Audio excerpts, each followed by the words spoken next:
Assalamualaikum warahmatullahi wabarakatuh. Mengapa para pejabat mudah terjebak di dalam kumparan korupsi? Pertanyaan ini perlu kita jawab ya. Mudah-mudahan dengan menjawab pertanyaan ini bisa menjadi refleksi kepada diri kita dan juga kepada siapapun. Karena siapa tahu ya, suatu saat Anda mendapat kedudukan atau amanah ya sebagai pejabat publik, Anda bisa tidak terjebak dalam perilaku korupsi. Teman-teman, manusia itu adalah makhluk yang membutuhkan validitas sosial ya. Nah, ini yang parameter pertama atau ukuran pertama yang menyebabkan orang bisa terjebak ke dalam korupsi, ketika validitas sosialnya itu, lingkungannya itu adalah lingkungan yang mengharuskan dia berperilaku, berpenampilan, bahkan aktivitas konsumsi yang menyebabkan dia harus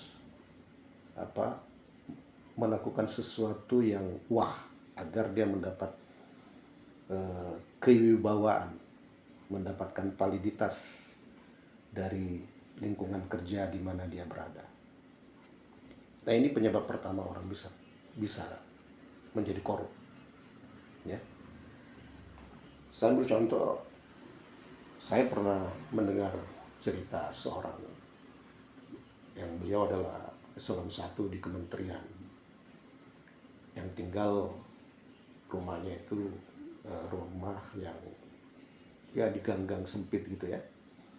Ketika ada koleganya datang, ya koleganya tersebut menyampaikan, bapak ini sudah saatnya untuk rumahnya untuk pindah, tidak lagi bukan lagi tempatnya di sini, dengan posisi bapak sebagai seorang pejabat ya, seorang di kementerian menduduki jabatan eselon 1. Rumah yang ada di dalam gang-gang sempit itu ya tidak sinkron, tidak cocok untuk seorang pejabat ya. Dia seharusnya rumahnya harus di perumahan elit begitu ya. Nah, kalau kemudian hal ini menjadi parameter yang bersangkutan dengan argumentasi bahwa dia harus, posisi dan jabatannya itu harus menyesuaikan dia ya, maka dia harus mencari rumah baru yang ada di perumahan elit, dan itu membutuhkan uang, membutuhkan biaya. Dan untuk mendapatkan itu ternyata banyak pihak yang bisa memberi kontribusi ya. Nah, itu penyebab pertama ya. Ketika kita ingin mendapat validitas sosial sebagai seorang yang memiliki status sosial tertentu, maka akan dipastikan akan sangat mudah untuk terlibat di dalam hal-hal yang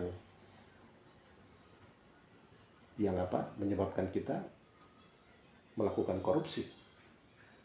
Tadi karena seorang pejabat tinggi, seorang menteri misalnya, masa menteri tinggalnya di perumahan biasa atau di rumah seperti orang kebanyakan, ya tidak layak. Masa menteri kendaraannya misalnya hanya Innova, ya harusnya kendaraannya harus setara dengan orang-orang yang akan dihadapinya. Apalagi kalau dia bertemu dengan para pengusaha besar, ya dia harus pakai kendaraan yang mencerminkan wibawanya ya. Harus pakai Alphard kah, Porsche, Lamborghini, biar setara dengan mitra-mitra kerjanya ya.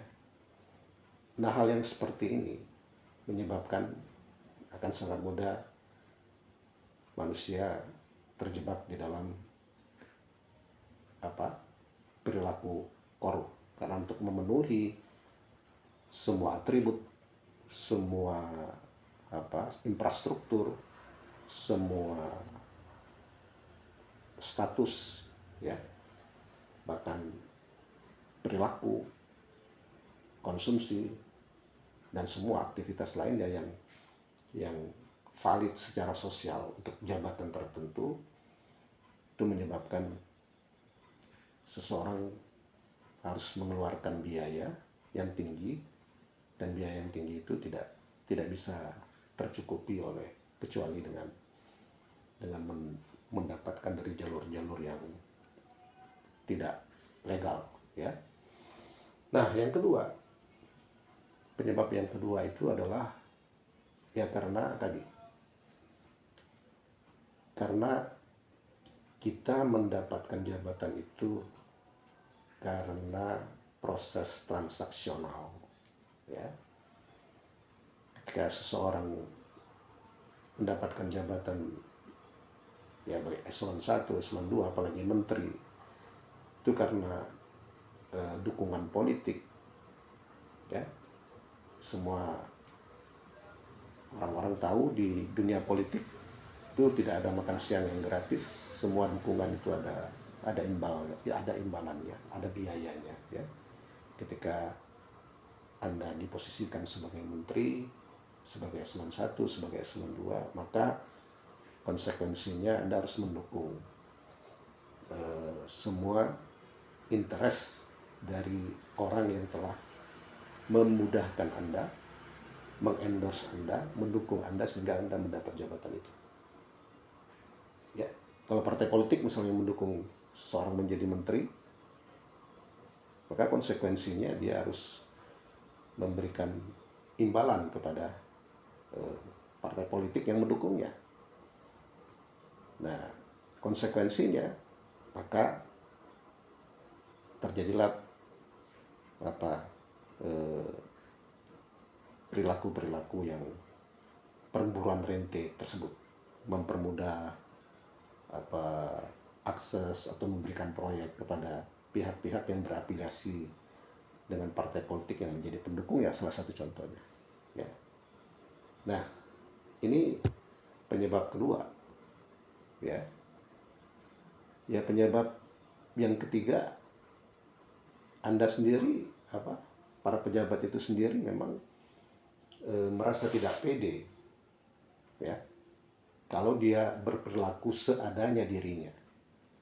Ya, kalau gajinya hanya misalnya katakanlah 50 juta sebulan, ya jangan membuat pengeluaran yang lebih besar dari 50 juta sebulan, walaupun Anda seorang pejabat, ya. Jadi karena ingin melakukan validitas, ya, validitas jabatan dengan kondisi lingkungan yang ada, maka seseorang bisa terjebak pada korupsi. Ya, dia kira dengan misalnya mengendarai mobil mewah, punya rumah yang ada di lingkungan elit, ya, kemudian harus misalnya memberikan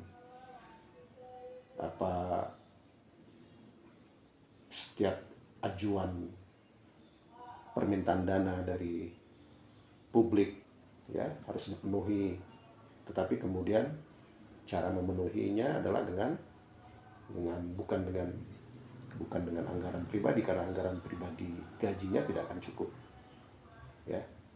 Misalnya seorang menteri, ya,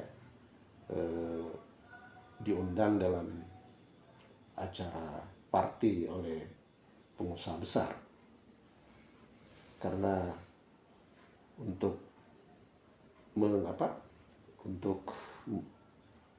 meningkatkan wibawa, dia berpikir bahwa dengan mengendarai mobil mewah, bahkan kemudian dengan